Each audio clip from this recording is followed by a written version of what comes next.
All right. We have our panelists here. First of all, a very good morning, good afternoon, and as well as good evening, depending where you are logging in from. Today, we have a very diverse panel of speakers. We have, first of all, we have Dr. Li Hu from, I believe he's zooming in from China. I think China timing is almost the same as Kuala Lumpur. Then we have Mr. Anand Juddoo. He is zooming in from Mauritius, I believe. And Dr. Khaled H Chowdhury, as well as Mr. Wolf von Kumberg. And he is zooming in all the way from Washington, DC. And that's why we say that, good morning, good afternoon, as well as good evening. Dato Professor Sundaraju, Professor Kennedy Gaston, Dr. Yu, Tun Zaki, Dato Kwek, as well as Ms. Ramit, distinguished guests, ladies and gentlemen. The topic for today's COVID-19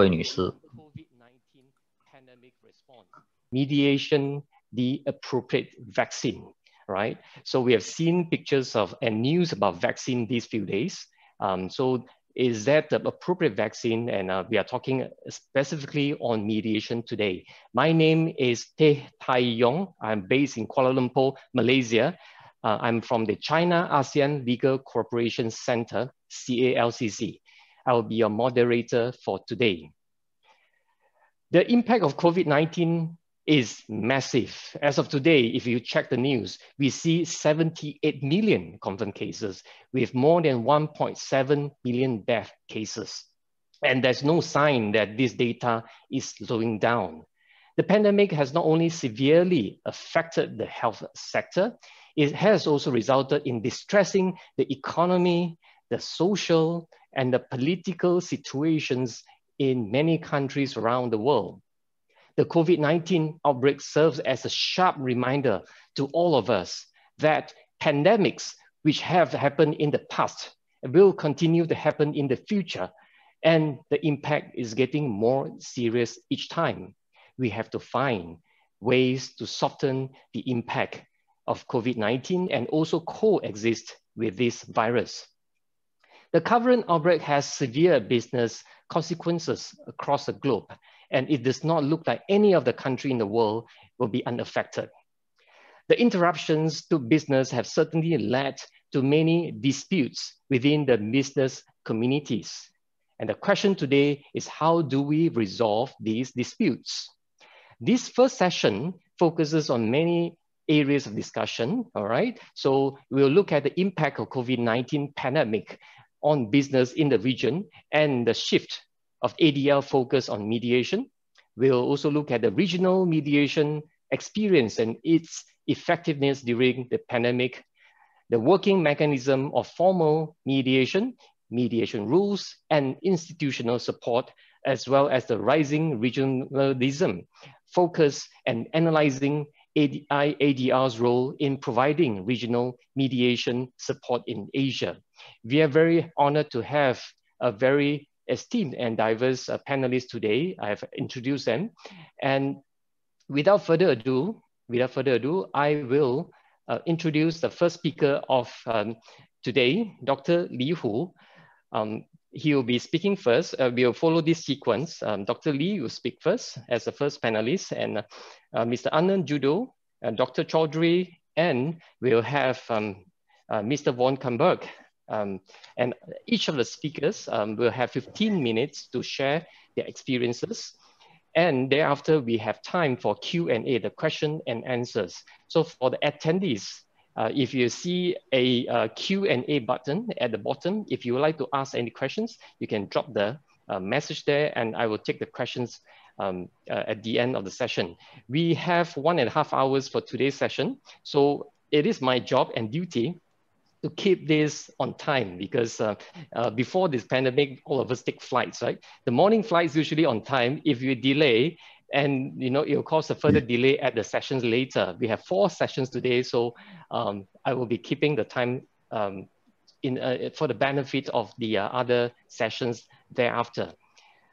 All right, so I will introduce the first speaker for today. Let me just pull up.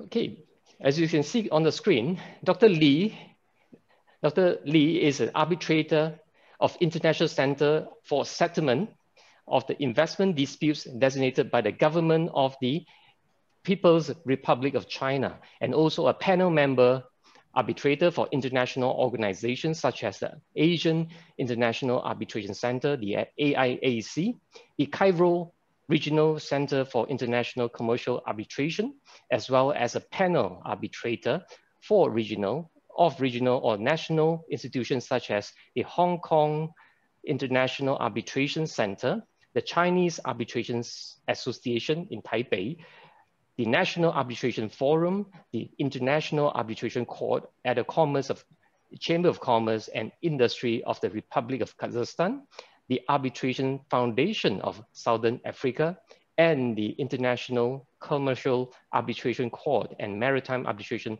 Commission at the Ukrainian Chamber of Commerce and Industry, as well as a Mongolian International and National Arbitration Center. Dr. Li Hu is also a fellow of AIADR. Right? Without further ado, I'd like to invite Dr. Li to share his presentation. So thank you, moderator. Okay, thank you, moderator, for your kind introduction. I'm very glad to be the first speaker of our session. About the theme of our conference, I would like to introduce the mediation in China and the connection with mediation rules of the AIADR. So first, the impact of the COVID-19 pandemic and the Singapore Convention on Mediation. Along with the coming into force of the Singapore Convention on Mediation, we know the settlement agreement from the international mediation can be enforced in the convention states in accordance with the convention. This means that the mediation settlement agreement is legally enforceable under the convention. The convention has therefore established a solid legal basis for the independence of the mediation as an effective approach to resolve disputes. So the future of the ADR is promising in that the convention has enabled possible the parallel development of mediation, arbitration, and litigation. The unexpected COVID-19 pandemic of the year has inevitably increased and complicated the cross-border commercial disputes, which need in essence more efforts of the parties by themselves. So the mediation, in my mind, is likely to be adopted popularly in practice so that disputes may be settled in time. About mediation in China, in fact, the mediation or conciliation is very popular in China, considering the difference between the term mediator and the conciliator is that the mediator in mediation promotes the parties to reach a settlement agreement, but the conciliator in conciliation may also actively put forward the proposals for reference of the parties. So the mainland China is actually implementing the approach of conciliation. So I will use the term mediation uniformly in my presentation. Traditionally influenced by the thoughts of Confucius, the Chinese people don't like to adopt adversarial way, such as court litigation to resolve their dispute. The general principle is that harmony is most precious. They don't want to lose face, So instead, mediation as a less adversarial approach is welcome and popularly adopted. In practice, large quantity of disputes is resolved by mediation. However, in China, the mediation has its special situation. We know that successful mediation should end with a settlement agreement between both parties, since China has ratified the Singapore Convention. So settlement agreements resulting from the international mediation can be enforced in other convention states once the convention becomes effective in China. However, under the current legal framework of Chinese law, such settlement agreement cannot be enforced directly in the mainland. So the separate mediation in China needs, therefore, to combine with other dispute resolution approaches so that the settlement agreement becomes legally binding and can be enforced by the court. In practice, how about the dynamic management of the mediation and other dispute resolution approach? We have, generally speaking, 4 models. Model 1, mediation plus arbitration. The parties may, in accordance with arbitration clause in the settlement agreement, request a great arbitration institution, for example, China Maritime Arbitration Commission, which I'm working with, to constitute a sole arbitrator tribunal under its arbitration rules to make the consent award based on the settlement agreement. Such arbitral award can be enforced within China in accordance with Chinese law and can also outside China under the New York Convention of 1958. China has ratified in 1986. The model 2, mediation plus litigation. The parties may request the competent court to judicially confirm the settlement agreement and transfer it into the court's decision, which is legally binding and can be enforced. According to policy of the Supreme People's Court of Pure China, SPC, the court, before acceptance of the case, will generally encourage the parties to choose mediation. I take the new mechanism formulated by SPC as example. In order to formulate its multi-ADR mechanism and better serve one belt, one road initiative, in the year 2018, the SPC has established 2 China International Commercial Courts, CICC, in Shenzhen and Guangdong Province, in Xi'an and Shanxi Province, respectively, and 1 International Council for Commercial Exports, SCCE, according to CICC rules of procedure. SPC has invited 5 arbitration mediation institutions, including CIMAC, to be listed in the SPC's panel of arbitration mediation institutions. If the parties have reached settlement agreements in mediation administered by CIMAC, the CICC, after judicial confirmation, shall make the decision in accordance with the settlement agreement upon the request of the parties, unless the parties otherwise request CIMAC tribunal to make the consent award. The same provisions apply to the mediation conducted by SCCE members. So the above measures taken by SPC will further promote the mediation in China. Model 3, litigation plus mediation plus arbitration. In litigation, the court may, upon agreement of the parties, refer the appropriate disputes to be mediated by an arbitration institution, providing with separate mediation service. The arbitration institution will conduct mediation and issue a consent award based on settlement agreements reached by the party. The CIMAC has established such dynamic cooperation mechanism with 6 Chinese maritime courts and successfully mediated nearly 300 maritime disputes. Model 4 is mediation plus notarization. Another approach possibly chosen by the parties is that once the parties have reached a settlement agreement in mediation, they may choose have the agreement to be notarized and apply to the competent court for enforcing the notarial deed. So there's 4 models in China about the mediation plus arbitration, which combine mediation with other dispute resolution approach. Besides above-mentioned separate mediation in China, there is other kinds of mediation. That is mediation in arbitration, called combination of arbitration with mediation. In Chinese arbitration, combination of arbitration with mediation is a kind of practice popularly adopted and also has been enforced. endorsed by Chinese arbitration law in the arbitration proceedings upon the request of both parties. The arbitrator may serve as the mediator to mediate the case. If mediation is successful, the parties have reached a settlement agreement, so both parties may request tribunal to make the consent word or request tribunal to make the mediation statement. So the consent word is final and can be enforced by the court. And the mediation statement will legally binding upon the parties after it has been sent to the parties and accepted by the parties.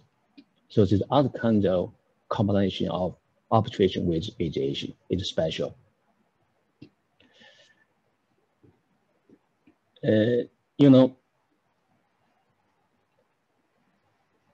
According to my statistics, at CMAC arbitration, at least 10% of CMAC arbitration cases is concluded by such practice of combination of arbitration with mediation.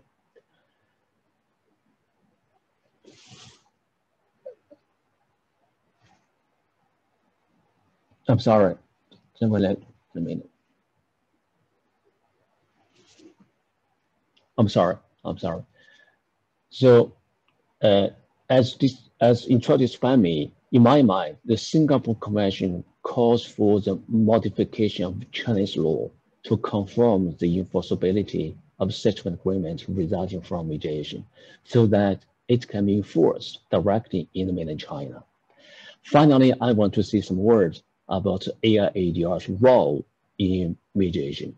Just now, the AIADR has released its mediation rules. So AIADR has formulated its mediation rules, which are pretty attractive to the regional parties in my mind. And AIADR by itself may provide with the administration service for mediation. So CMAC is willing to create a joint mediation mechanism with the AIADR and promote mediation together in the future. I personally think all of the institutions in the region may strengthen cooperation, and we promote arbitration and promote mediation together, so that the dispute resolution cake in the region can be a big one, so that we can win-win. So I finally want to say, as the Vice Chairman of CMAC, we are doing our efforts to strengthen cooperation between the institutions among the institutions in the region, so that we can promote dispute resolution in the region. So thank you, moderator. That's my presentation. Thank you. Thank you very much, Dr. Li Hu. Thank you for the insights of the mediation practices from the Republic of China, where you mentioned, I think, arbitration plus mediation, and there's also another mediation in arbitration. I think these components of alternative dispute resolution could be worked together. So next, we would like to invite the speaker, Mr. Anand Juddoo, and I'll do an introduction on him. Mr. Anand Juddoo, the principal of Judo Arbitration Chambers. Mr. Anand is a chartered quantity surveyor, a chartered arbitrator, and a certified adjudicator with over 27 years of professional experience in quantity surveying, claims and dispute management, project and program management in the UK, the Mauritius, Dubai, Malaysia, Congo, Cameroon, Gabon, and with the embassies on project and program management, construction and engineering law, and international arbitration. He has also a good legal background and holds a Bachelor of Law, LLB, and a Masters of Law, LLM. He is a fellow of the Chartered Institute of Arbitrators and a member of the Royal Institute of Chartered Surveyors. He is presently the chairman of the Mauritius branch of the CIAP. He has also acted as a chairman of the subcommittee on the procurement, conditions and contract, and ADR arbitration of the construction Industry Development Board, the CIDB. Anand is also a fellow at the AIADR. I would like to invite Mr. Anand Juddoo to share his presentation. Mr. Anand?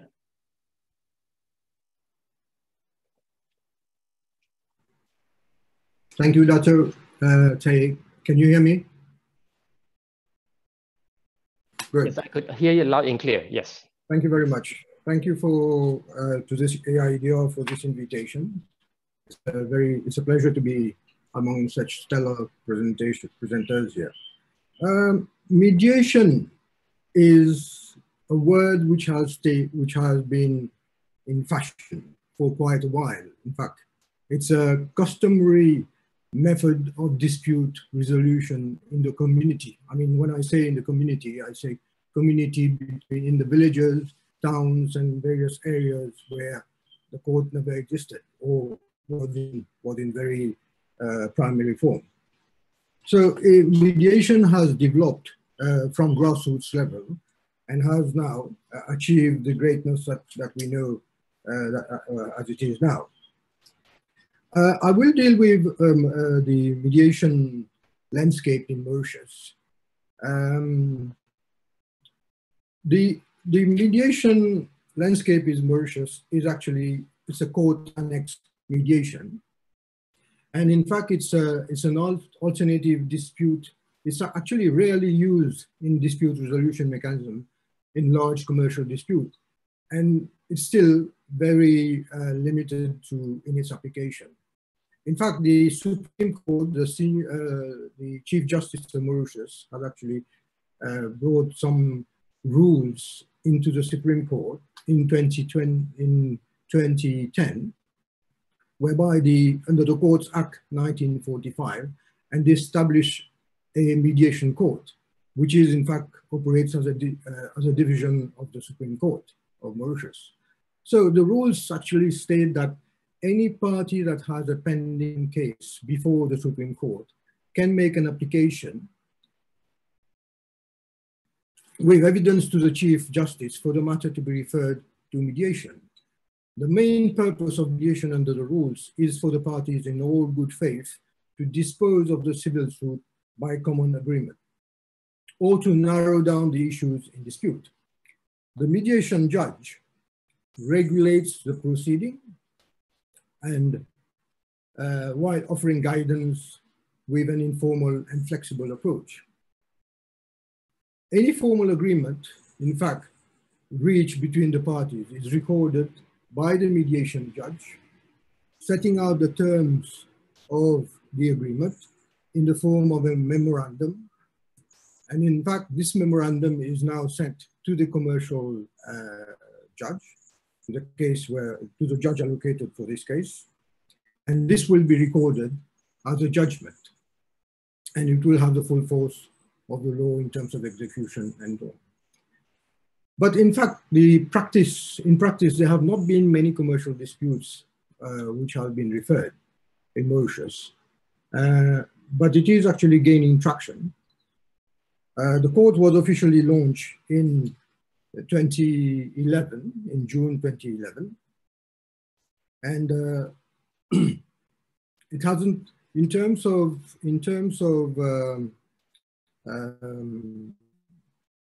disputes which have been resolved, if I can give you some statistics.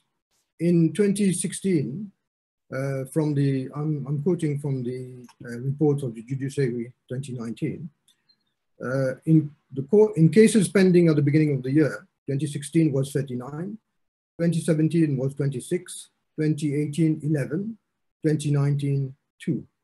The case received during the year, 2016, 97, 2017, 31, 2018, 28 cases, and 2019, 23 cases.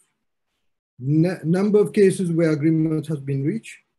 In 2016, it was 30, 2017, it was 10, in 2018, it was 19, 2019, it was 5. And number of cases which are purely and simply struck out or set aside.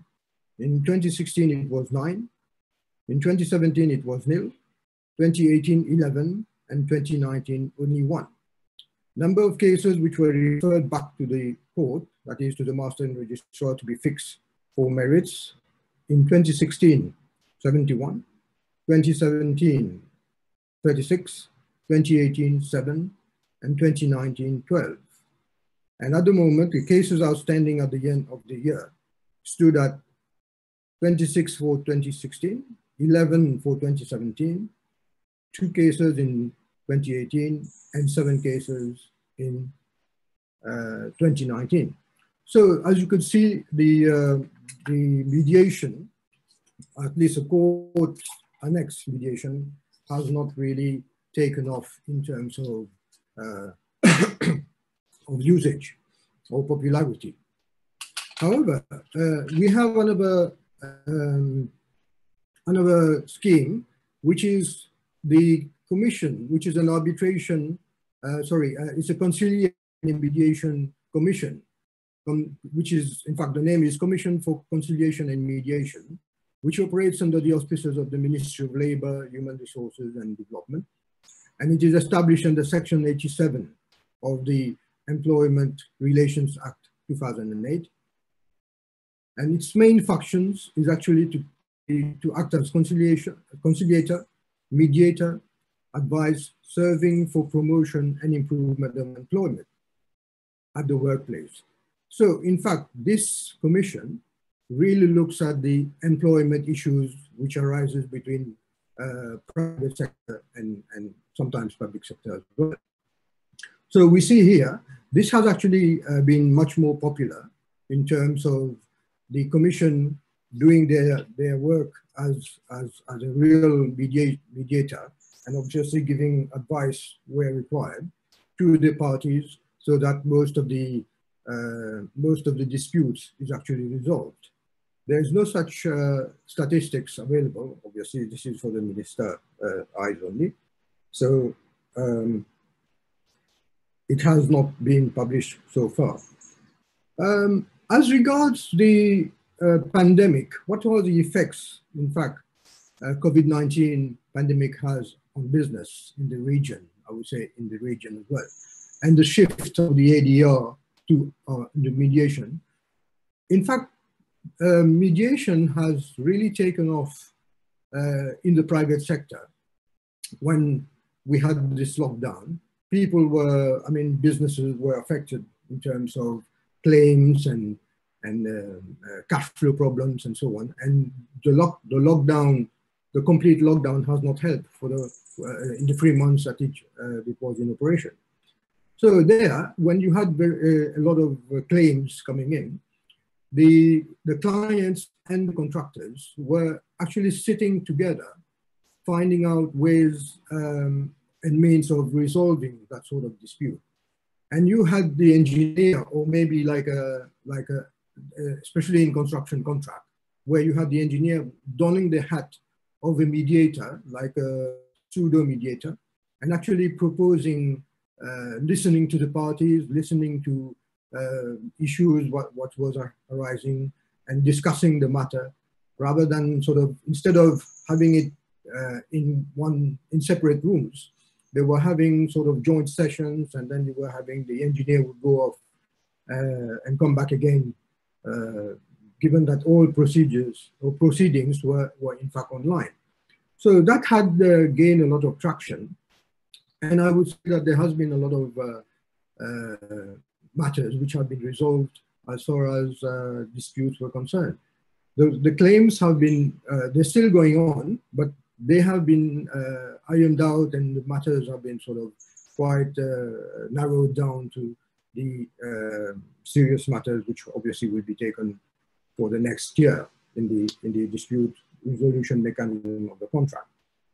So the pandemic has actually created a situation where parties are actually seeing the benefits of using mediation. And what is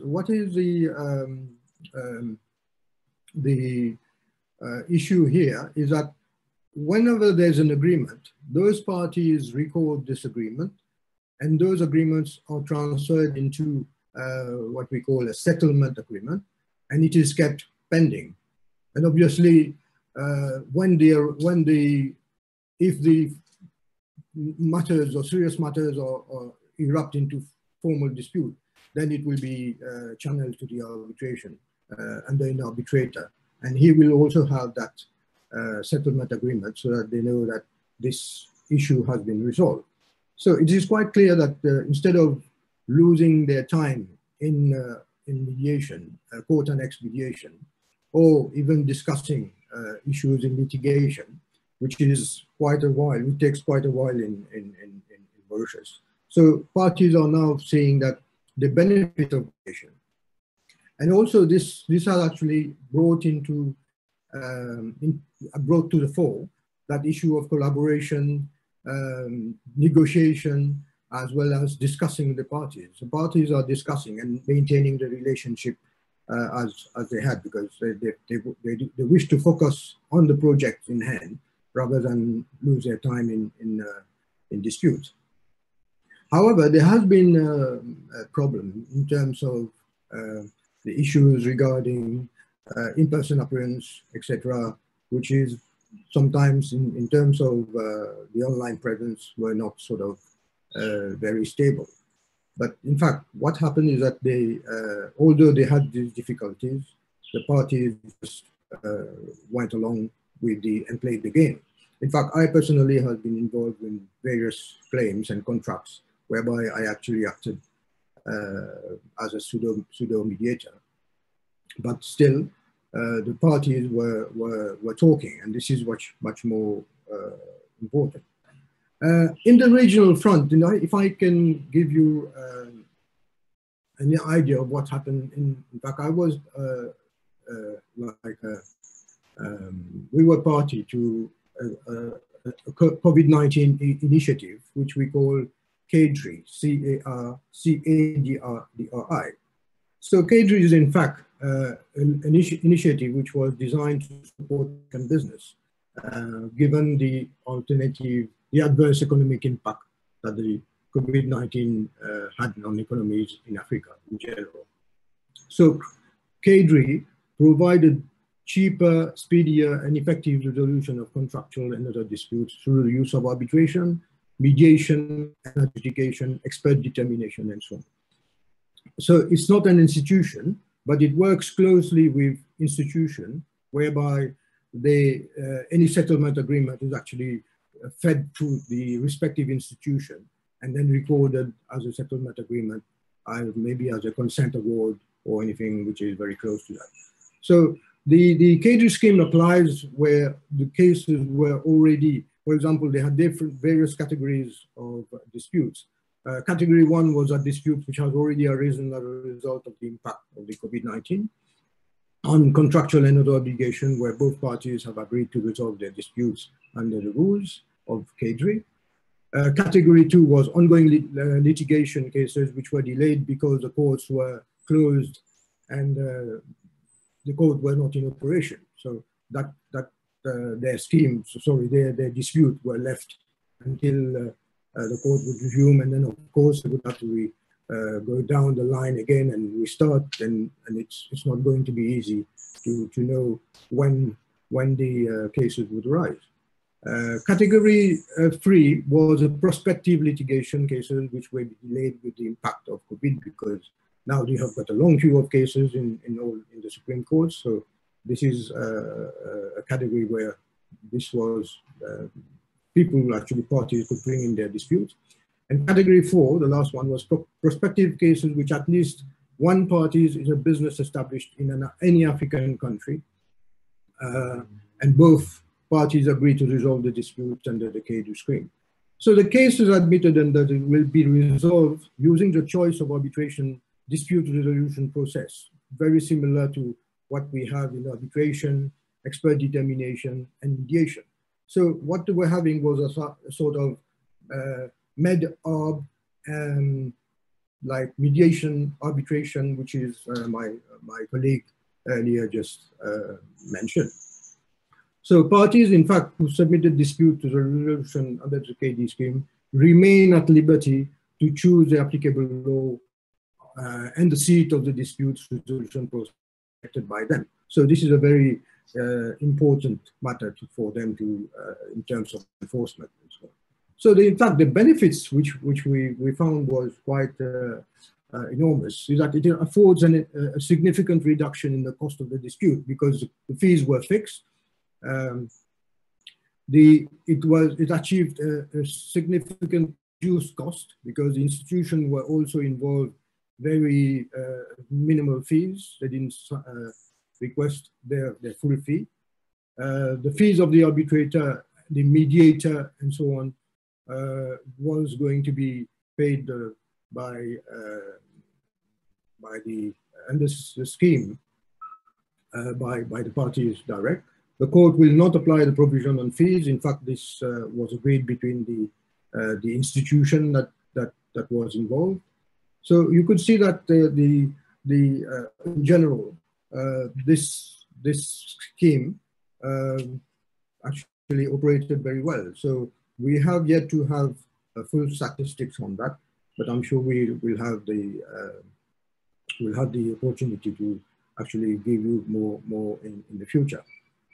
So the problem that we have when we had this COVID-19 is this issue of social distancing. The world was virtual meetings came to the fore. So the role of virtual proceedings became an essential feature in video virtual dispute resolution or online dispute resolution. So there has been quite greater reliance upon virtual mediation than before. And it is expected, in our view, to continue to grow.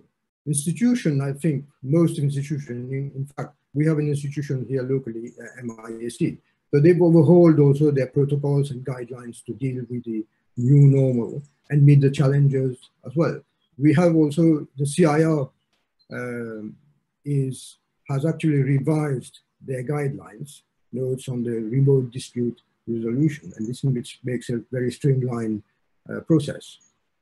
So these guidelines brought home the necessity to upgrade the tools for remote proceedings, such as stable and secure internet connection. And it would not seem that the thought leaders at the 7th Asia Pacific conference, which was held in Korea in 2018, could actually foresee that in 2020, we would have, or 2019 in China and 2020 in the rest of the world, would be dealing with the pandemic in such a scale. So hats off to them. And we have also the DILOS arbitration also has provided the ADR community with checklists on conducting hearings and remotely. So we have, in fact, a panoply of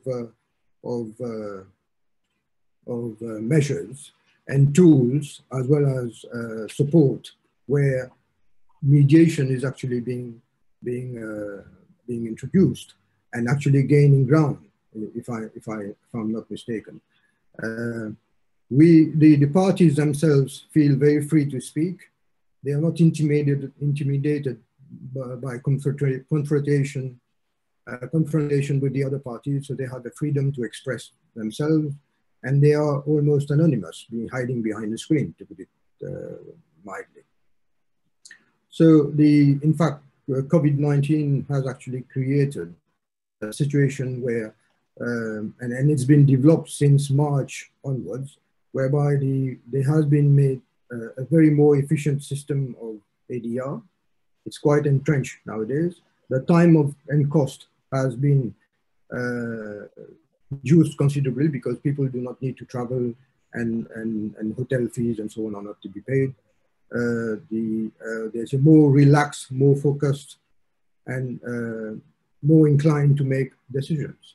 So these are, in our view, those, what the pandemic has done in terms of bringing out or bringing forward at a massive pace the technological support that is available for all parties to seize upon. So these are my thoughts on the mediation world, and I think it will, mediation will, and I can see it in Mauritius as well as in Africa, it will be gaining much more traction in the coming future. Given now that arbitration is becoming more costly and time, and it's taking a lot of time, and because of this issue of discovery of documents and so on and so forth. So we are looking, you know, at times mediation is actually looking very attractive. Thank you very much, Dato. Over to you. Right. Thank you very much, Mr. Juddoo, for sharing your experiences from the perspective of Mauritius as well as from Africa. You spoke about the pandemic and how does it affect the situation in your country, as well as the traction and also the problems associated with this issue. Now, just an announcement for those participants that are watching us live. If you wish to ask questions, you may drop your questions at Q&A.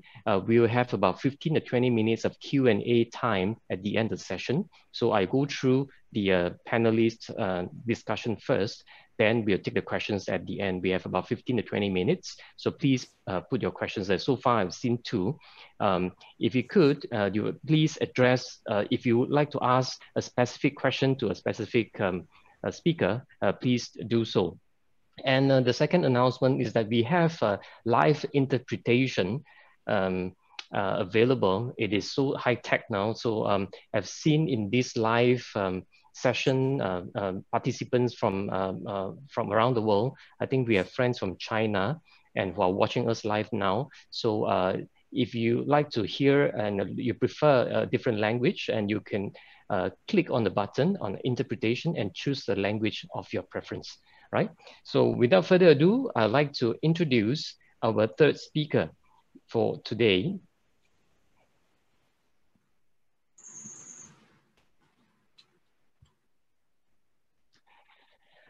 Our third speaker for this session today is Dr. Khalid Choudhury. He's a senior partner of Choudhury and Ullah.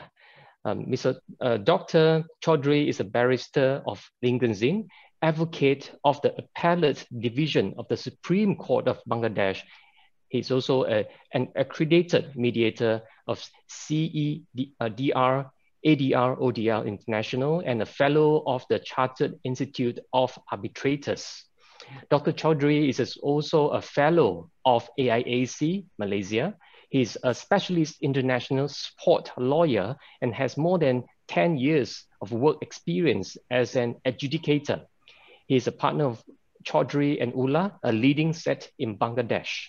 He is also a legal advisor for the Ministries of Expatriate Welfare and Overseas Employment, of Roads and Bridges, Home Affairs, of Dhaka Metropolitan Police.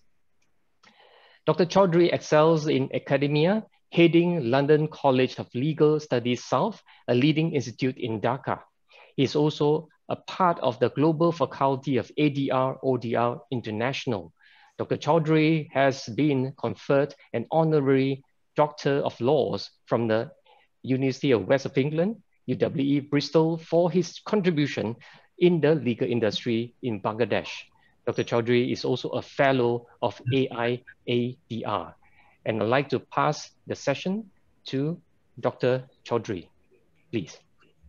Thank you, respected moderator for the session, esteemed co-panelists, dear colleagues, and all those part of this timely event. Very good morning to you all from Dhaka, Bangladesh. First and foremost, I convey my thanks to the organizers for inviting me to be a part of this significant occasion. I'll address the discussion points for this session sequentially. Firstly, the impact of COVID-19 pandemic on businesses and the shift of ADR focus on mediation.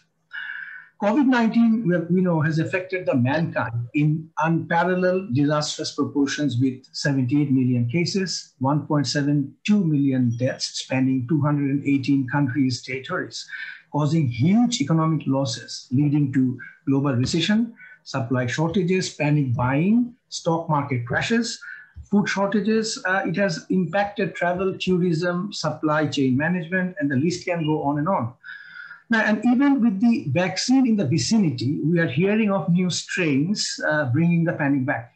Now, in Bangladesh, without exception, the situation has not been any different. And particularly in the terms of business, the R&D sector here which is the largest foreign exchange earner, is the worst hit area. Data from the association BGMEA shows that we had nearly 1,200 factories reporting 3.2 billion worth of order cancellations since the outbreak. One example is of a garments in Chittagong, which had already shipped orders worth $6 million, had the buyer suddenly cancelling, leaving them in an unstable position, as most have to take out a loan to finance raw material purchase and production, then receive payment at a later date. Now, additionally, buying practices have shown that brands have been in a favorable position as opposed to the disadvantaged suppliers. Due to this inequality of bargaining power, many brands in the recent years in Bangladesh, instead of payment by LC, have pushed to have a deal only on the basis of a purchase order, which does not really give any legal or financial guarantee of payment like an LC, nor does it highlight a customer's contractual obligations, which must be legally upheld.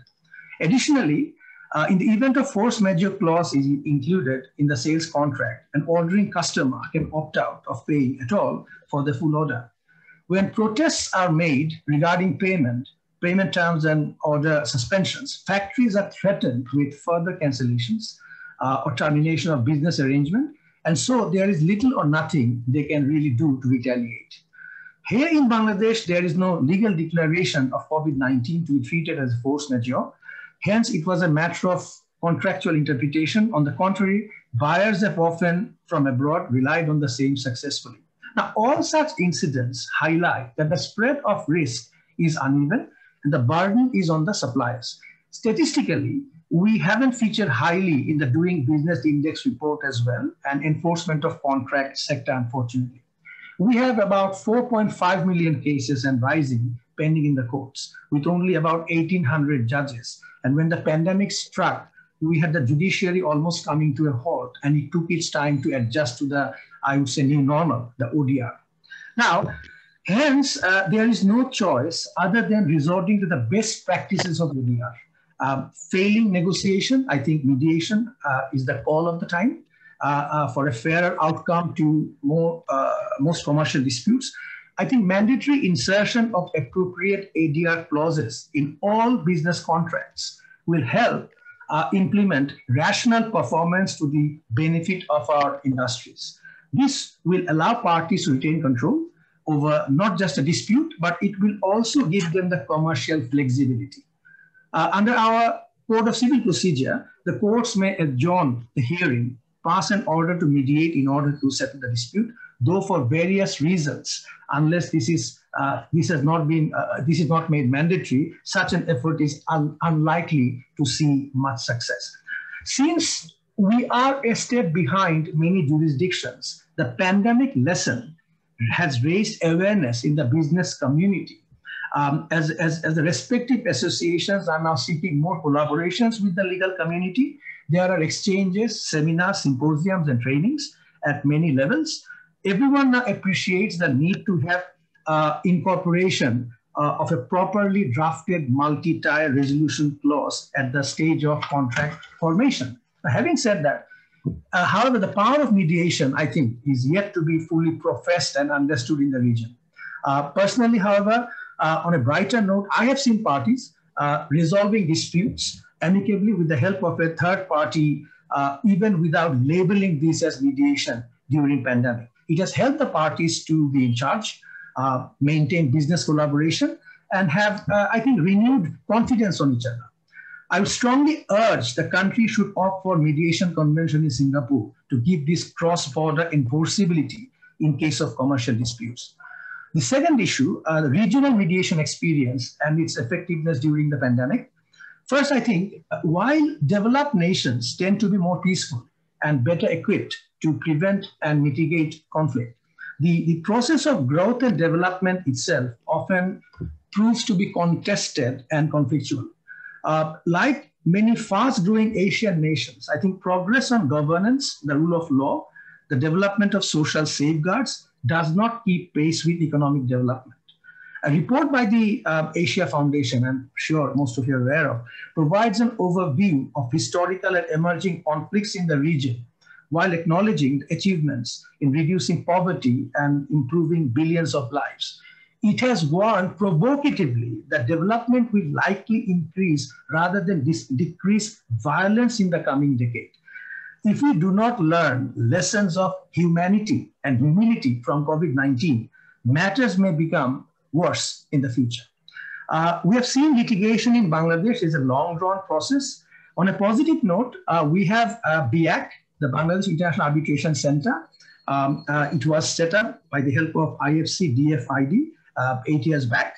It has made significant developments in establishing partnerships internally and regionally to promote the best ADR practices in the region. It is helping business and investors to settle commercial disputes out of court in a quick, transparent, and cost-effective manner. We have also ADR ODR International based in the UK, but taking a lead role in training mediators in Bangladesh and Thailand in the last 2-3 years, and while looking forward to expand more collaboration with the ASEAN nations. Speaking from regional mediation involving Bangladesh, there's a plan to conduct an unofficial symposium in 2021 on ADR. There is also SARC countries council, SARCO, Arbitration Council, comprising 7 nations, which is an intergovernment body mandated to provide a legal framework within the region for fair and efficient settlement of commercial, industrial, banking, and other disputes. I think in there, mediation should be more promoted because its vision is to develop the region as a major arbitration hub. Why not mediation? So this is one of my other comments. And I also think pro bono mediation plans, global courses, competitions among students will enhance knowledge and scope of regional mediation in future. Thirdly, briefly, the working mechanism of formal mediation, mediation rules and support. We all know that mediation is a procedure out of court settlement where the parties discuss their disputes with the assistance of a trained neutral third party who's assisting the parties to reach their settlement. Now, it can be both informal or formal. It is voluntary, confidential, where the parties are in control. And I think since nothing is binding until and unless parties reach a settlement, it has a huge scope to go into mediation at any stage, pre or even during litigation, even post-litigation, before the money is paid, for example. So since the arbitrator does not give a view, does not give a decision or a judgment, obviously it has a more win-win sort of scenario. Although in construction disputes, I know mediators can take a bit more proactive role. I think a good mediator should know the people in the dispute. He should know the dispute itself and the process, the 3 things.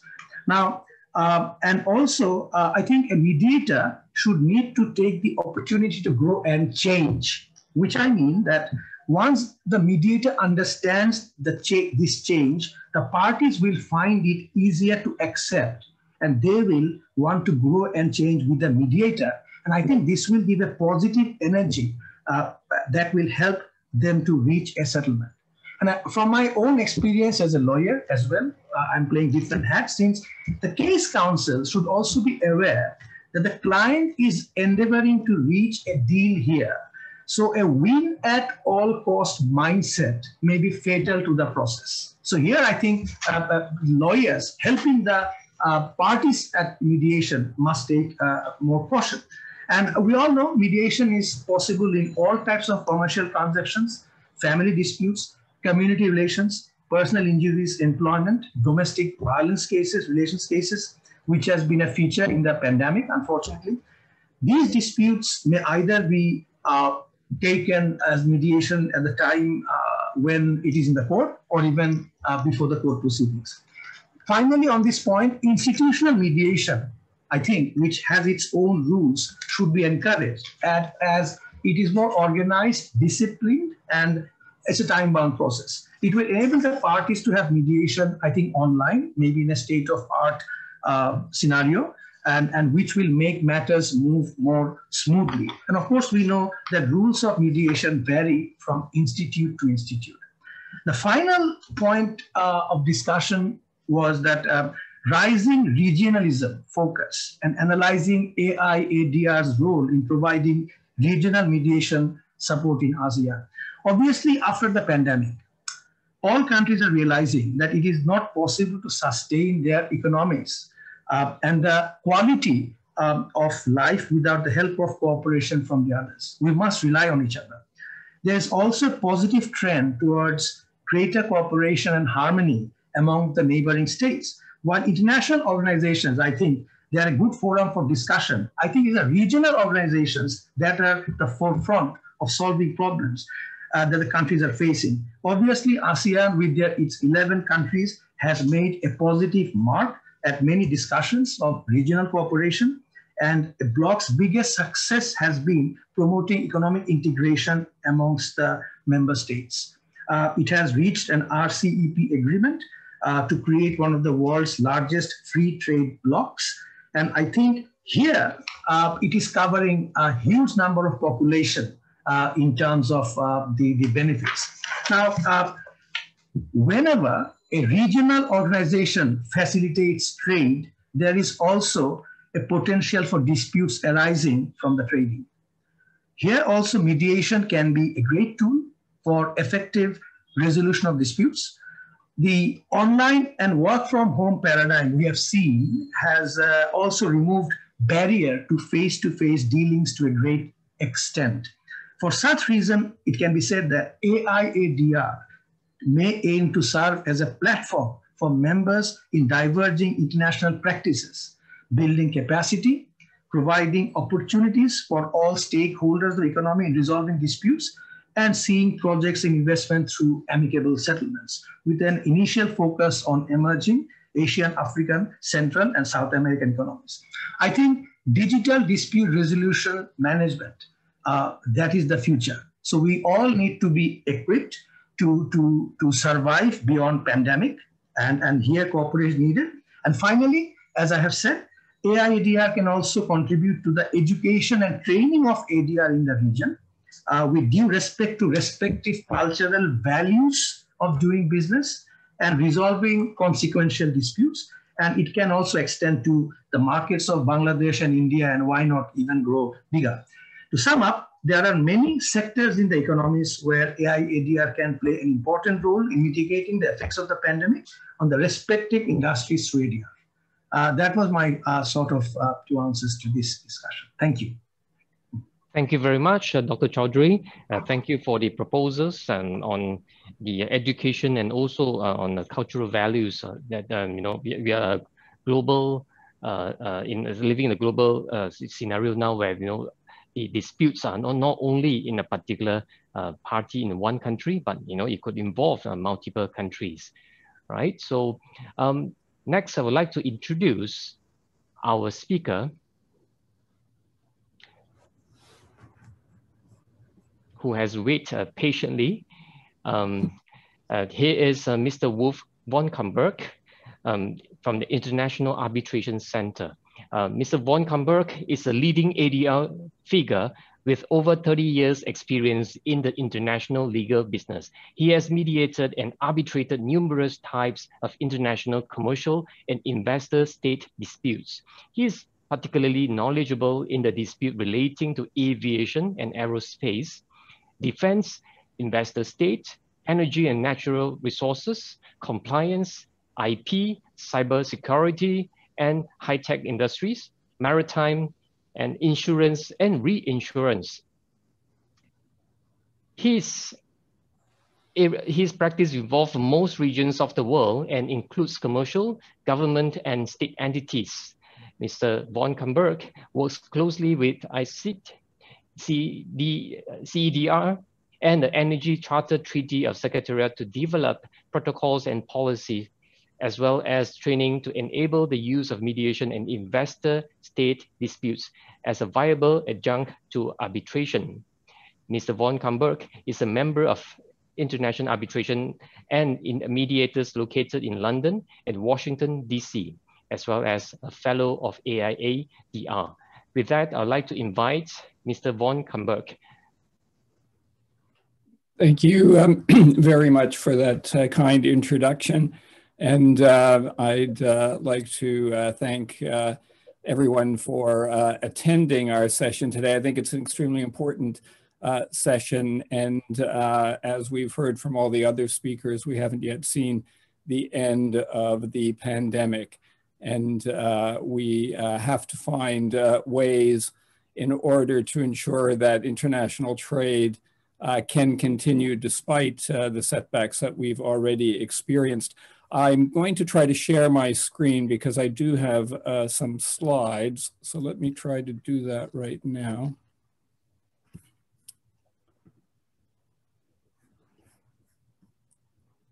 Okay.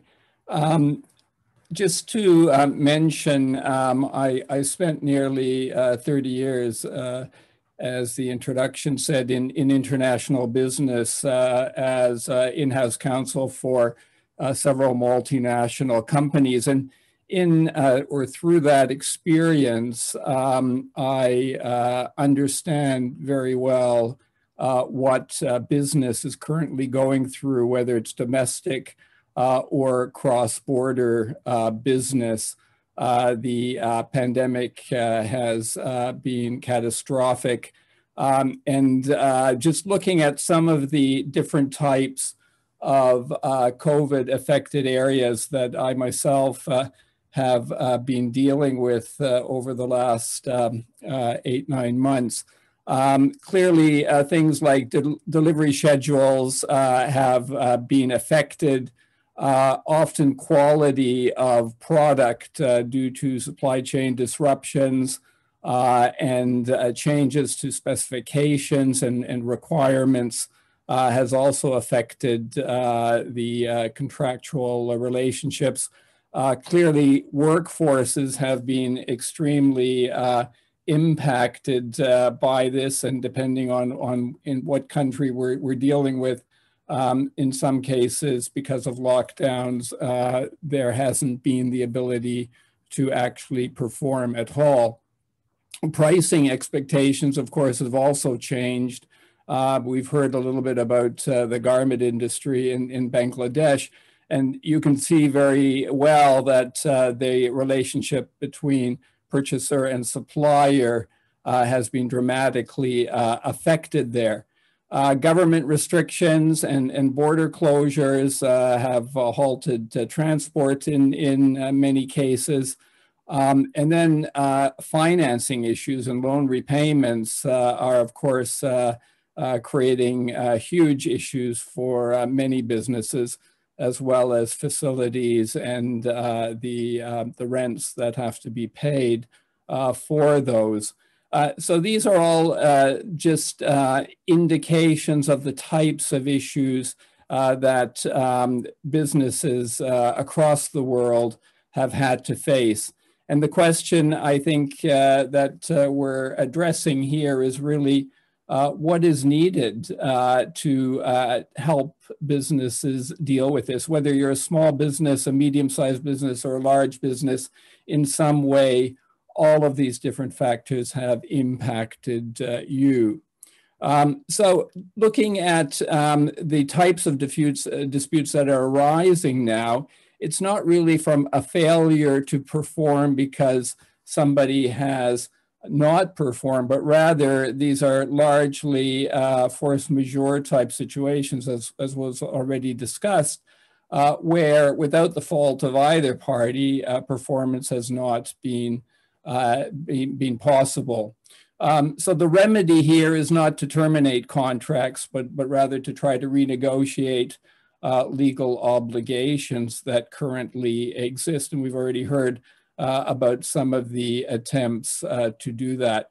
So in order to do that, you really have to come to understand the dispute, the business, the situation, and the type of conflict in order to try to find a resolution.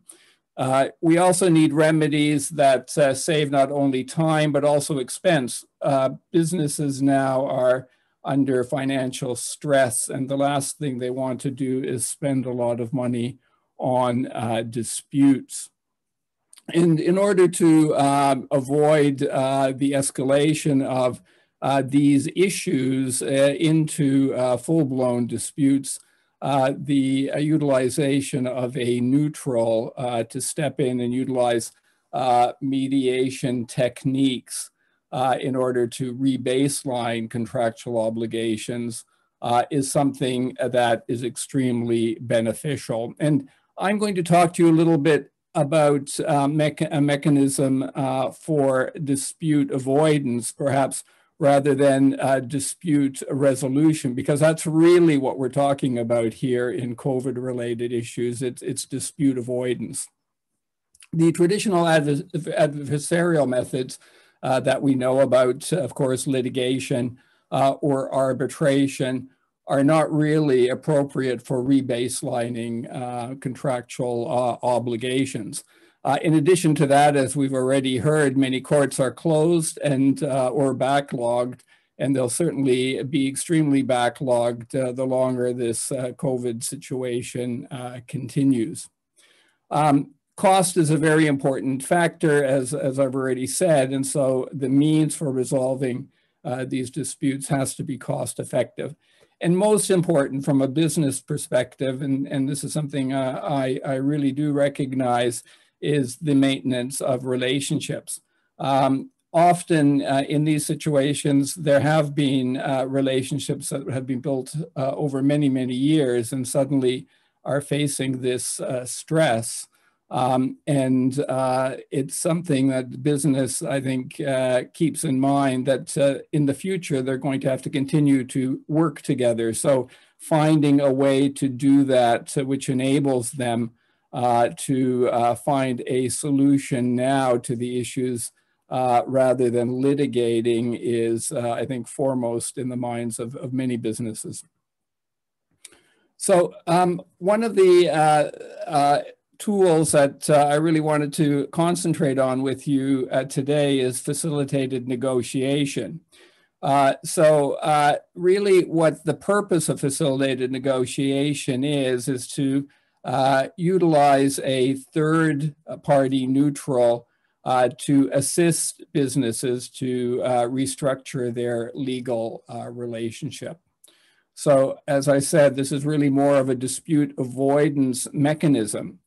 And through the neutral, the parties work together to find a constructive way to find a solution to the particular issues that are confronting them. And as we know, utilizing a neutral, particularly skilled in mediation, allows parties to consider needs and expectations rather than purely positions, as you find in an adversarial type system where people are just simply positioning themselves rather than looking at their real needs and requirements. So what this will often lead to, and in my experience, having done many of these now, is to find different forms of altering the contractual conditions that apply. So that might be in respect to specifications for supply, altering specifications to make it easier to produce a product, for example. Altering delivery schedules so that they become realistic as to the time and quantities of delivery, dealing with financing terms, often having a purchaser perhaps finance a particular production of product which under normal circumstances they might not have done, or prepay so that the supplier has a means to be able to provide the supply, pay their rent, pay their loans, and thereby working together to help a supplier remain in business. Payment moratoriums, I mean, this is something that we've seen in various areas, be it in rent or loan repayments. Play a large role in restructuring these contractual relationships. And what you see by going through this type of facilitated negotiation is that parties working together clearly come out with a result that helps preserve their relationship. So really the mechanism we're looking at using here is a form, we could say, of mediation, but it's a form of mediation that is utilized at a much earlier stage than we might normally use mediation. So by utilizing a neutral, we are thereby utilizing many of the skill sets that a mediator has. The neutral in this case, though, is more proactive, and the neutral, because of their background and expertise, is actually working with the parties to suggest options and look at the actual structure of a settlement with the parties, and thereby perhaps more proactive than a facilitative mediator might be. This is particularly effective, I found, for supply chain issues, particularly cross-border supply chain issues and international commercial contracts, but it can be utilized in any agreement where the parties have to restructure their legal obligations. As I've already said, it has many of the attributes of mediation, but there's an element of expert evaluation that comes into it because the parties have chosen this individual because of their background and expertise, perhaps in their particular type of business. The approach allows for additional ADR methods to be built into it so that if a facilitated negotiation fails, you do have options to move on to other steps. That clearly would include a formal mediation process and the utilization of a virtual platform to, as we've already discussed, to utilize for the mediation. There are also variants of arbitration that can be built into this process. Generally, this would be arbitration that would be done quickly within a set time scale. So that might be through document-only submissions or utilizing a sole arbitrator rather than a tribunal. There are a number of COVID-related schemes that utilize now these particular methods. One that I helped structure with CEDAR in London and the Chartered Institute is called the Pandemic Business Dispute Resolution Scheme, and you can find that on the website of either CEDAR or the Chartered Institute. It's a fixed fee scheme. It has 3 steps that are offered at a fixed fee. So it has facilitated negotiation, which I just described to you. It then has mediation, and it has a document-only fast-track arbitration. So parties can choose to use these sequentially, or they can choose to use any one of these methods of resolution. But it's something that was introduced about 4 months ago, and I think has been quite successful. Here in the United States, working with the AAA, the American Arbitration Association, and its foreign division, ICDR, we've also developed a fixed fee commercial construction mediation program. So it can be used both in commercial disputes and construction disputes. And again, it's a fixed fee program largely aimed at COVID-19 impacted contracts, but could be utilized actually in any situation. And following that, if that fails to resolve the matter, arbitration can be utilized under the AAA rules. And finally, there is a scheme which we have developed at the International Arbitration Center in London, and that is basically similar to the CIRB scheme, although it starts with an initial conversation with the parties to try to understand from them the type of issue or dispute that has arisen, and to discuss with them the appropriate mechanism to utilize to try to resolve that dispute. So just in a nutshell, quickly going through my own experience over the last months, and in particular talking about the UK and the US. These are some of the approaches that have been utilized here, and I think could easily be adopted and utilized in other regions as well. And particularly speaking about the AIADR, the mechanism that is being utilized with mediation and the new rules could certainly incorporate perhaps also the facilitated negotiation aspect.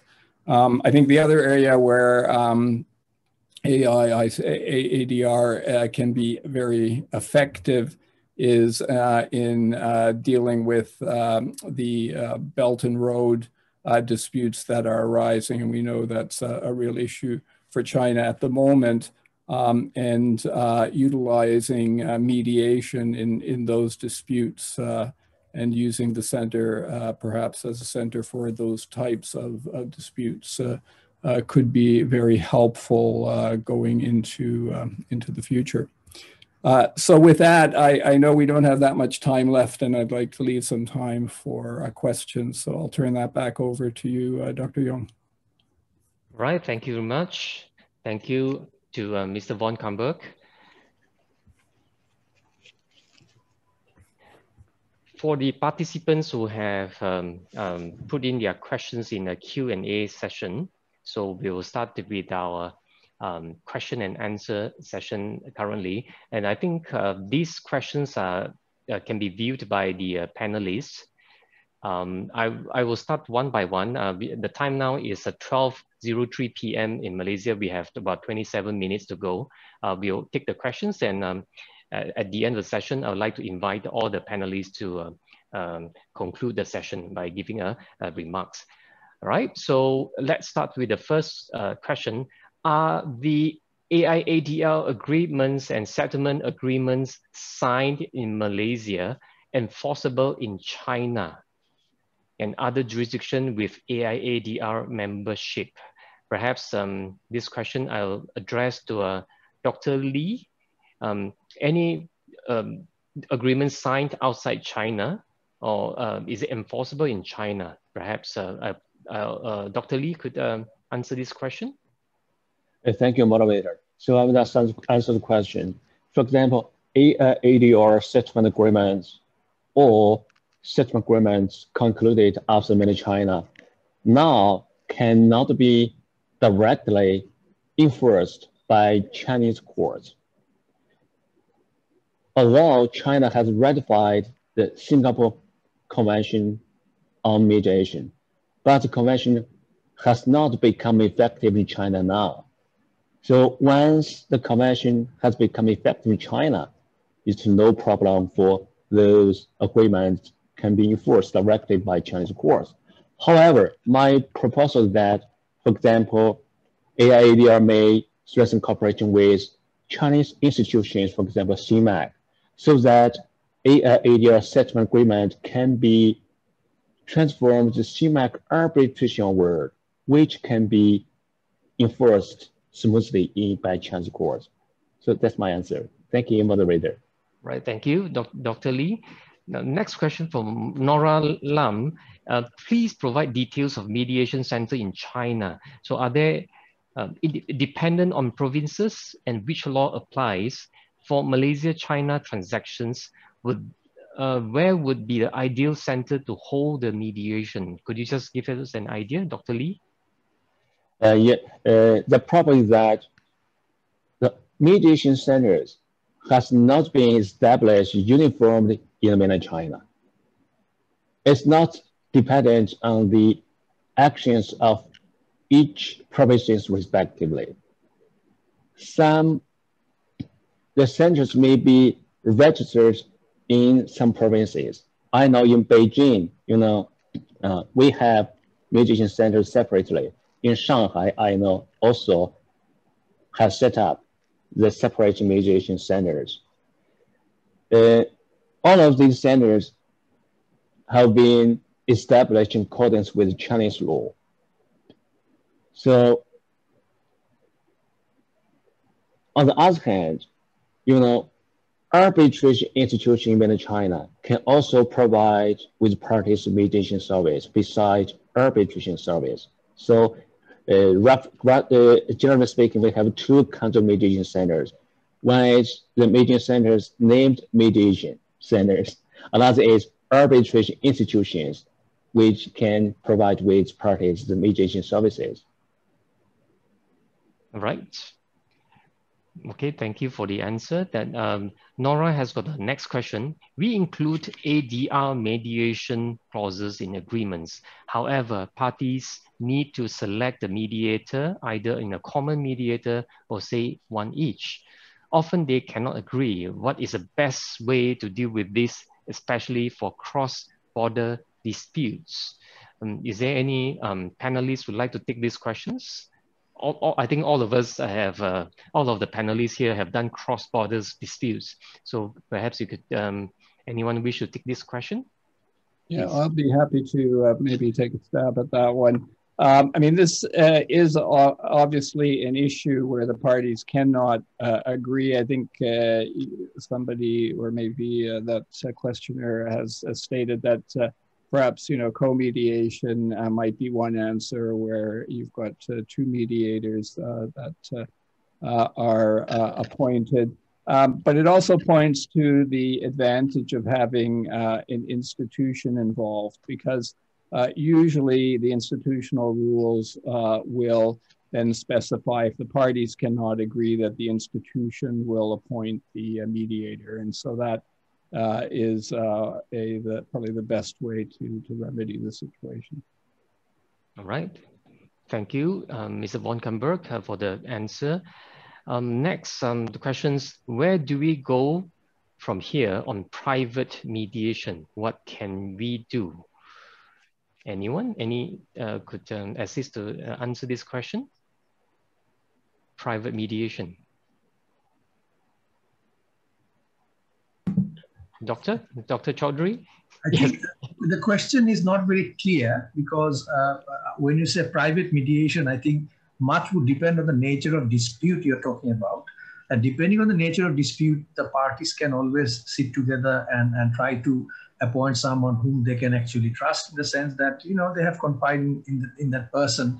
And as Mr. Wolf von Kumberg has said, that institutional mediation perhaps would be more ideal in situations where there is a chance of disagreement, I think. So in case of private mediation, it depends on the nature of dispute and what is at stake. Thank you. Right, thank you. Dr. Choudhury, there's the next question from Amin Merchant, and perhaps I will invite you to answer this question as well. He said he's an accredited international certified professional mediator based in Mumbai, India, and he would like to practice as a mediator in an AIADR platform. Is it some? Yeah, I think mediation, arbitration, ADRs have this power of, there is no actually bar of practicing as a mediator or arbitrator globally, isn't it? So as far as I am concerned, if you're qualified in Mumbai, India, and if you want to practice a mediator on the AIADR platform, you just contact the secretariat of the AIADR. They have their own rules, they have their own regulations. Just apply accordingly with your qualification. If you have to undergo certain courses, you just take those courses and have your name settled. I am from Bangladesh, and I had no problems in entering the AIADR platform or the AIC platform in the past, but I had to undertake certain courses. Thank you. Right. Thank you, Dr. Choudhury. Next question, will the recording made available? Perhaps, Nora, you could contact the Secretariat for this question, right? So I would jump few questions and like to ask Mr. Anand Juddoo to answer, take this question. Does the panel see a standard fee rate for mediators to enable parties to make a selection based on merits rather than fees on fees itself? So this is a question on whether should they apply a standard fee. Mr. Juddoo, could I invite you? Yeah, could I invite you to unmute your mic? Yes, thank you. It's being socially or virtually compliant. Normally when you are not speaking, you mute your mic.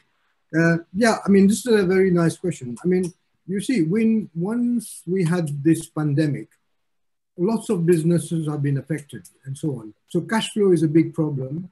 And fees nowadays, before maybe it was on a percentage or some institution was actually basing their fee on the value of the dispute. So those things are no longer, in fact, the norm, I would say. I mean, maybe when pandemic is over, things may get back to normal. But what the institution and individuals and parties are doing is actually, and I think my colleague Wolf mentioned that very clearly, the CEDA and CIRB scheme are very pro ADR, in the sense that they're making the procedure very, very cheap and less costly than it would normally be. So again, that KG stream is very, the KG stream in Africa is very, I mean, it's on a fixed fee. So nowadays we're looking at situation where we have to look at the various factors that are involved. So I wouldn't think that standard fee may of course be applicable, but it depends on the times that we are living. At the moment, the situation everywhere is sort of very uncertain, and parties' cash flow has been affected. So I think they must make the arbitration or ADR community must make an effort to actually collaborate, in the sense that let's bring dispute or let's finalize dispute as cheaply and efficiently as possible. And that's my take. Sure. Is there any other panelists who'd like to add on the fee structure? All right. Otherwise, I moved on to I move to next question. This question is specific for China. Does China have a force majeure clause? How does common law treat or mediate force majeure clause? I'd like to invite Dr. Lee. Moderator. Yes, in China, we have the concept of force majeure clause. But, you know, especially in my mind, in China, the concept of force majeure is similarly equals to the concept of frustration under common law. In the special situation of COVID-19, so my proposal is that many disputes, commercial disputes, are related to the force majeure or frustration. So the common sense needs to be developed over the concept of force majeure in continental countries or the concept of frustration in communal countries. That's a very important issue to be decided, to be developed. Especially we need to have uniform standard, uniform practice, so that the corresponding disputes can be resolved smoothly. Thank you, moderator. All right, thank you, Dr. Lee. And I'd like to acknowledge the panelists who have taken time to answer some of the questions on this. Dr. Choudhury, I think you answered online a question. Perhaps you want to add on or clarify certain things on the questions, on the contractual, the first question. Do you want to add on anything on that? Yes, Dr. Choudhury, the microphone. Yes, thank you. Yeah, we know that there's an issue of mediation being voluntary, and at the same time, if we make it mandatory, and what if the parties don't actually agree? So obviously, no one can force the parties to agree. That would be against the concept of mediation itself. And there's a talk about, there is arbitration. So my point is that there is ARB-MEDARB, for example. So if there is mediation, and there's arbitration, and certain issues, the arbitrator can always refer the parties back to mediation at any point of time. And if they agree on certain points, certain issues, that is settled, and you have to, and that can be part of an arbitration consent award afterwards. And otherwise, arbitrator can move on with the unresolved issues. So the point is, one has to make an effort. There will always be stubborn parties unwilling to settle. And for them, I think the ultimately last resort would be litigation. But at the end of the day, if as I've said, that given the crisis that we are seeing in this pandemic, I think the mindset of the commercial entities globally has to change to avoid disputes unnecessarily, artificially, as much as possible, and then go for amicable settlement. Otherwise, I think our individual existence will be at stake. Thank you. Okay, thank you. I read it out, the questions for the benefit of others. I'm not sure whether the question is visible to all. The question that Dr. Choudhury just answered is whether you would strongly prefer to make mediation compulsory or as a condition precedent to other means such as arbitration. So thank you for the answer. And another question that has been answered by Mr. von Kumberg is, could you display your address again? International Arbitration Center, 190 Fleet Street, London. That would be the answer. And there's another question, Mr. von Kumberg, do you define the COVID-19 situation as a force majeure situation?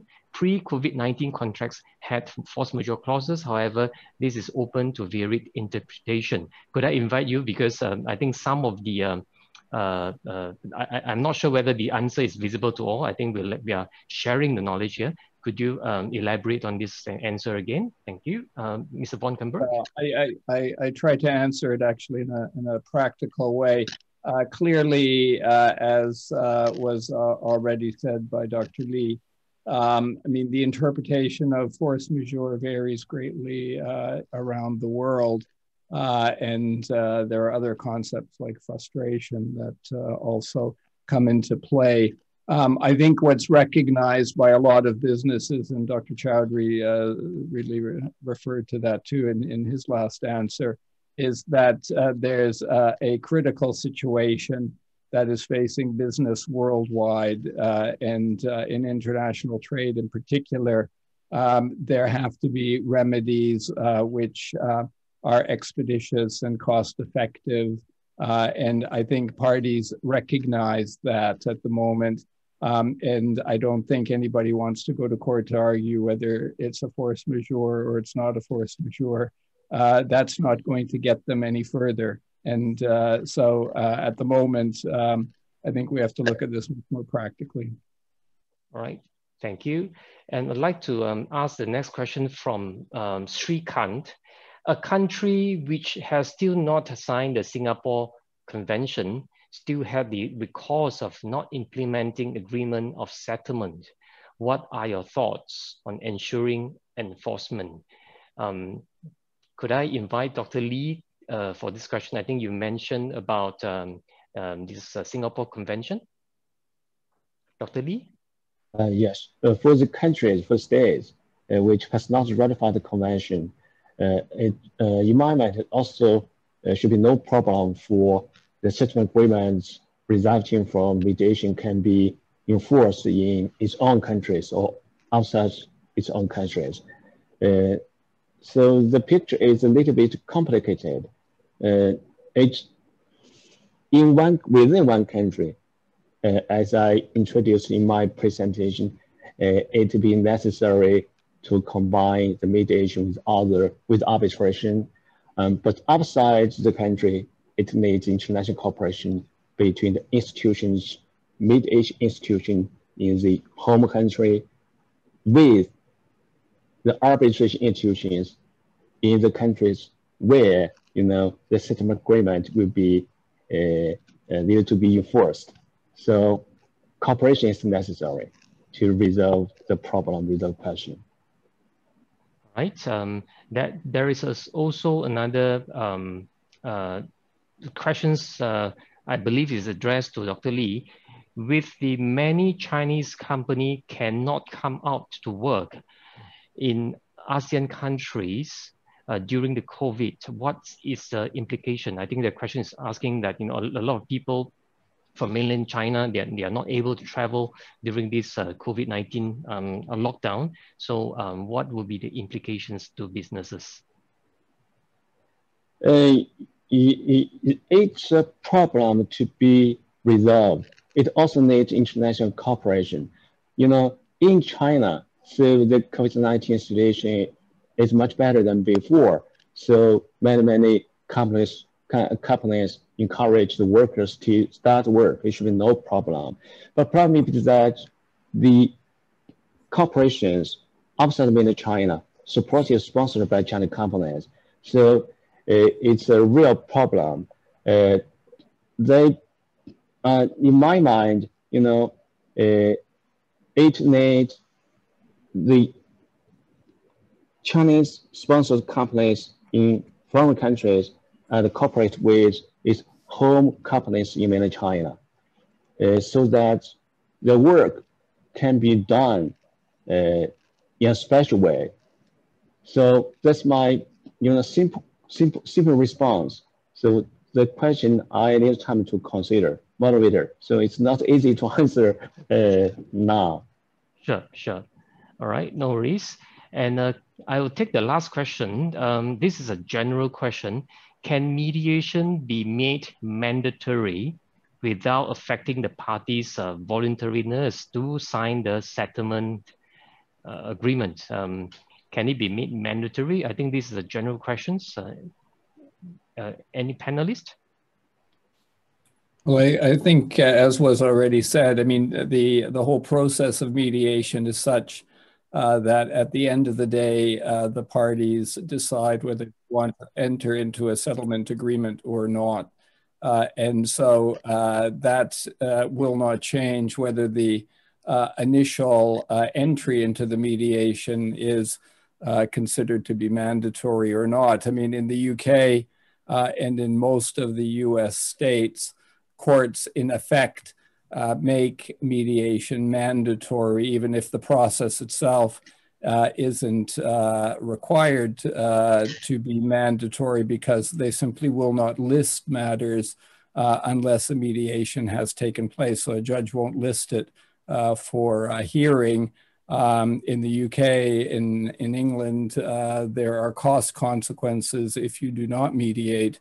And so it has actually become part of the process that you do mediate in virtually all litigation cases. So in effect, I think in those countries in particular, it's almost mandatory. However, parties still have the election whether to settle the matter and sign a settlement agreement or not. They can always walk away. It's part of the process.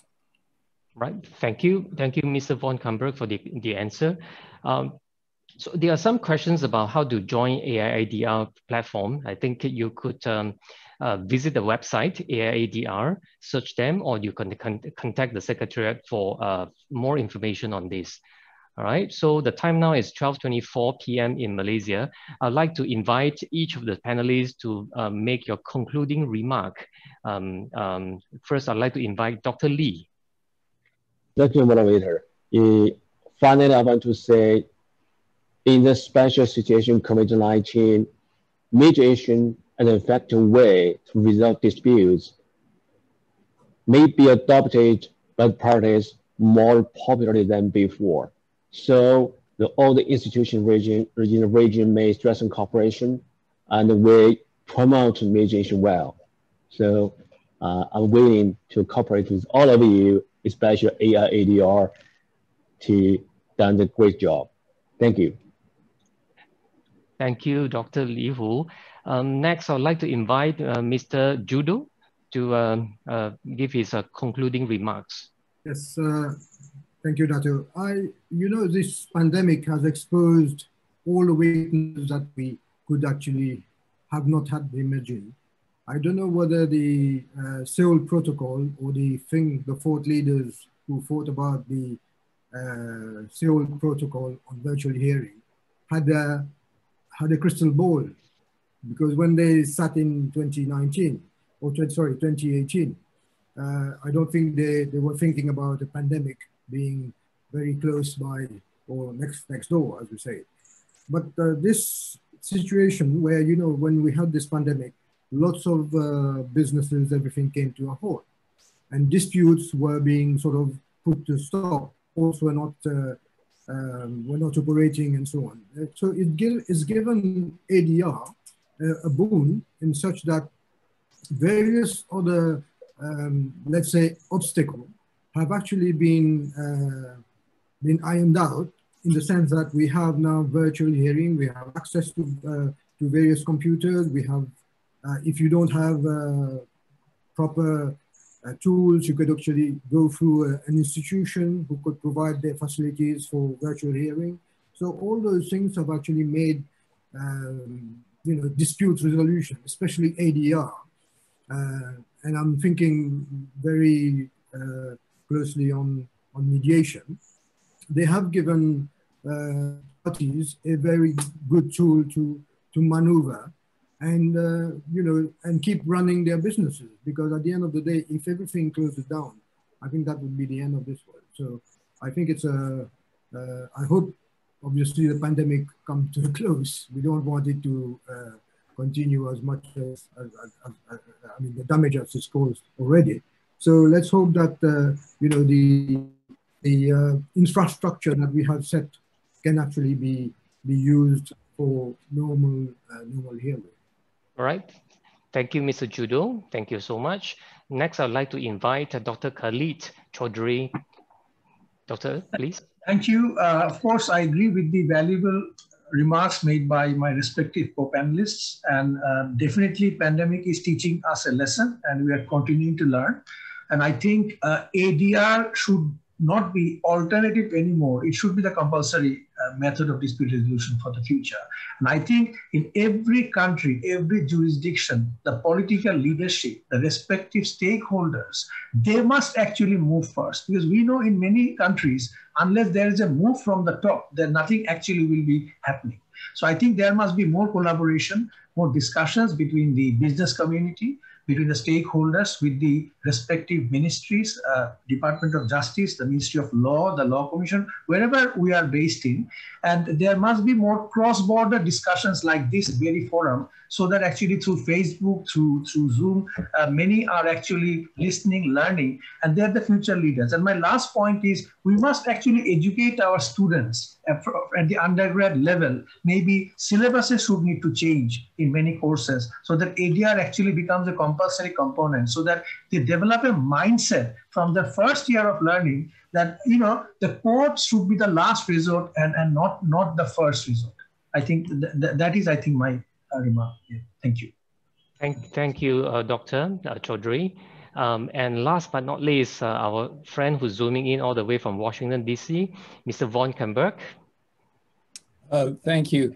I think what the pandemic has taught us, in addition to what the other panelists have just said, is that we really have to pull together here, and institutions, I think, have to work more cooperatively with each other to find ways to help these businesses that are in distress. Because if we lose that, if we lose, of course, international trade, then we are really in a doomed position. So I think we all have to, at this moment, pull together. Thank you, Mr. von Kumberg. Now, last, I'd like to thank again for such a wonderful panelists that we have this morning. Indeed, it is my honor to be a moderator today. We have learned so much from the different jurisdictions from the United States and from Bangladesh, from Mauritius, as well as from the Chinese perspective. And I think a lot of our friends are from Malaysia, Singapore. I think there are many countries are zooming in and they are watching us live on Facebook. And this video is also kept on Facebook and you can watch it. And I have also see that a lot of interaction on the chat box, a lot of networking going on there. Good, keep it up. And after this Zoom, you can actually continue if you wish to do your networking and get to know each other from the Facebook, because on the Facebook, on AIADR's Facebook, then you see this video again. All right, that's the time that we have, 12:30 p.m. sharp. So we have 4 sessions today. I'm very mindful of the time because I want to keep this on time. And again, thank you all to the panelists. Thank you to AIADR for inviting me. And I look forward to seeing all of you in person soon in the future. I'd like to see all of you and say hello, face to face. But for now, we have to sign off in a virtual platform. Thank you again. I'll pass the platform back to the Secretariat. Thank you again. Thank you. Thank you, moderator. Thank you. Thank you. Thank you, Dr. Tay and esteemed panelists, Dr. Li Hu, Mr. Wolf von Kumberg, Dr. Khaled and Mr. Anand Juddoo for the appealing panel discussion on the regional and international mediation experience during the pandemic and the potential role of AIADR in providing regional mediation support in Asia. We hope that the participants will have benefited from the discussion. And once again, thank you esteemed speakers for taking your time in joining us today. Immense privilege for us to have you today. Ladies and gentlemen, we will now go for a 5-minute break before proceeding with our next session. Please join us back shortly. Thank you very much. Thank you. Thank you. Bye-bye.